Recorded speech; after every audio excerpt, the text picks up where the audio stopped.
শীতকালে তো পিঠে খাওয়ার সময় অনেকেই পিঠে বানায়। কেউ কেউ কত রকমের যে পিঠের নাম আছে আমার নিজেও জানা নেই।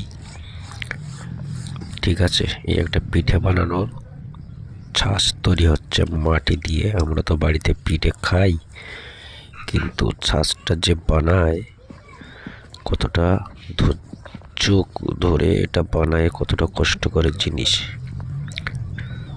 দুবার তিনবার ভেঙে যাওয়ার পরেও তারপরেও হাল ছাড়িনি।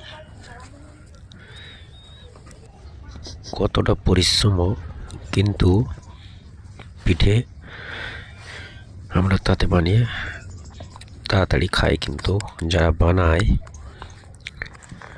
একটা ছাঁচ বানাতে যে কতটা কষ্ট, কিন্তু সেই হিসেবে এরা মূল্য পায় না।